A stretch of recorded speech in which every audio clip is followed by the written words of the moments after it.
What on earth is active matter? It's actually very simple. Suppose you go out at night in a place where there are small insects like gnats and things. Very often you'll get a little personal gnat cloud above your head, right? Yeah, of these things running around. The motion of those gnats buzzing around randomly is superficially similar to the motion of the molecules of the air in this room. But it's different in detail. The difference is that one of them is powered, the other is just thermal energy, right? The gnats are running around in a powered way.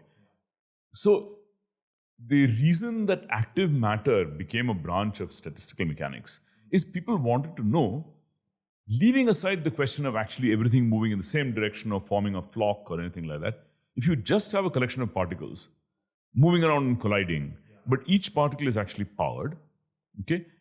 And the particles lose energy by colliding with each other or lose energy by colliding with the molecules of the medium. In what ways is that collection of particles different from the collection of molecules in a liquid or particles in a liquid? Both of them have kinetic energy which is coming from their random motion. In one, even if you look at the molecules of air, they also have a persistence of motion because they have a momentum, they have a mass. So if they are moving in a certain direction, they keep moving that way. They change their direction gradually. So in what ways are these two systems different? Now, very mathematically, the reason they're different is if you measure the probability distribution of the velocity of molecules of air here versus the velocities of gnats, and not the speed, the velocity vector, okay? What you will find is that the molecules of air in this room, that probability distribution of their velocity vectors is peaked at 0 and has a certain spread about 0. That spread about 0 is ultimately what gives you their temperature. If you look at those little mosquitoes or gnats running around, their velocity vector distribution will be peaked on a sphere of non-zero radius, equal to their preferred speed. So those guys are creatures with an internal controller which gives them a preferred speed. In one case, the primary thing that's random is the direction. The magnitude tends to hover around a particular value. In the case of the molecules of air in this room, the magnitude itself doesn't have any preferred value. It's got a range. It's got the scale of the speeds in the air, of molecules in the air, is set only by their spread, not by an internal feedback controller which gives them a preferred speed. Okay, so just to draw the distinction between what we spoke about earlier, big differences here.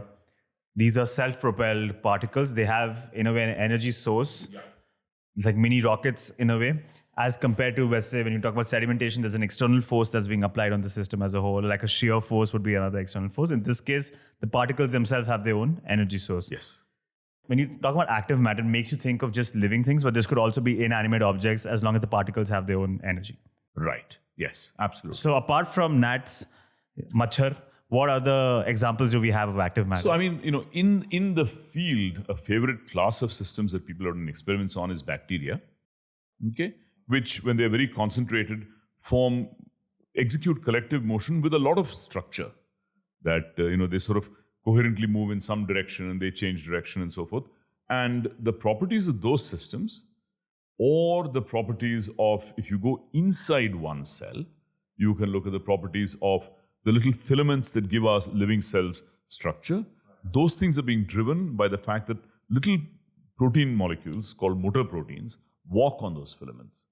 So from subcellular to multicellular to multi-organism scales, in each case you can say there is an inner scale which is the individual constituents, the particles.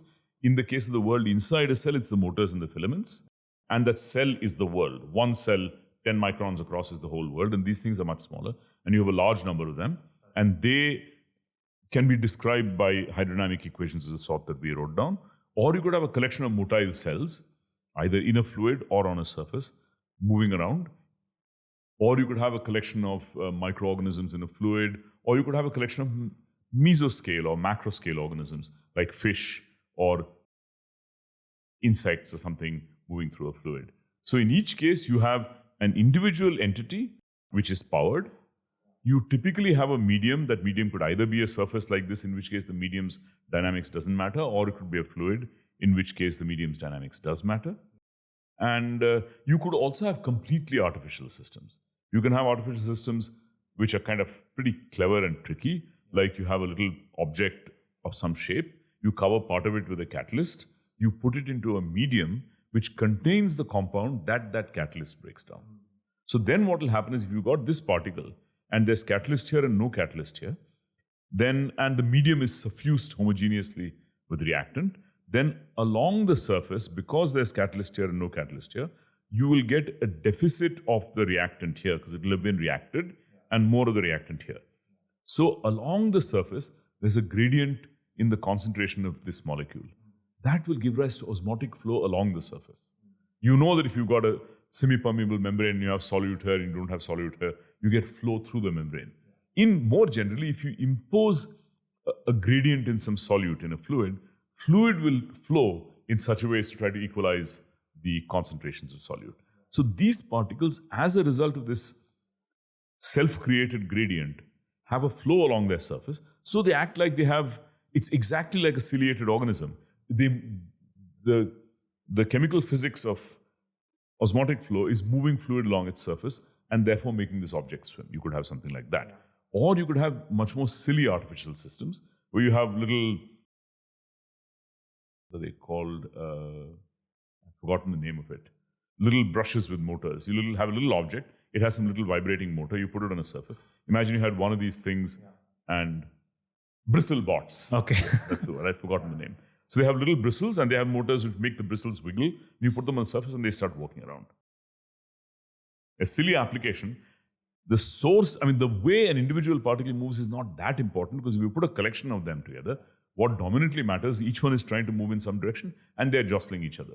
So as you change the coverage, you'll end up getting flocks. Or you can have systems that our group and my colleagues like Ajay Sood or Narayanan Menon have worked on, which is you have a surface, you vibrate the surface. So the surface itself becomes the nutrient bath, the power source. You put objects on it and the objects themselves just have some structure. They have a funny shape or something. Right. Then what happens is because the surface is vibrating, these particles get tossed up and come down, and they come down asymmetrically and they end up walking on the surface.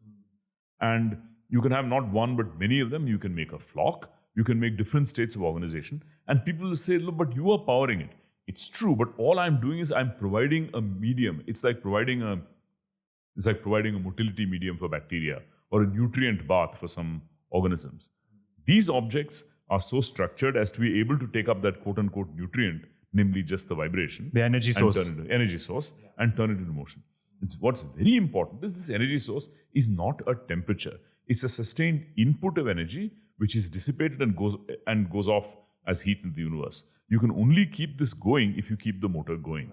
If you keep that industrial shaker that's vibrating your surface going. If you took the same funny shaped particles and put them into a medium which just had a temperature, they would go nowhere. Because if they did, the Gulf states would not be rich. Okay. You could just take heat and turn it into work and pay nothing. What's fascinating to me is it seems like the same laws apply across the board from these giant objects, let's say schools of fish, all the way down to, let's say, cellular organisms.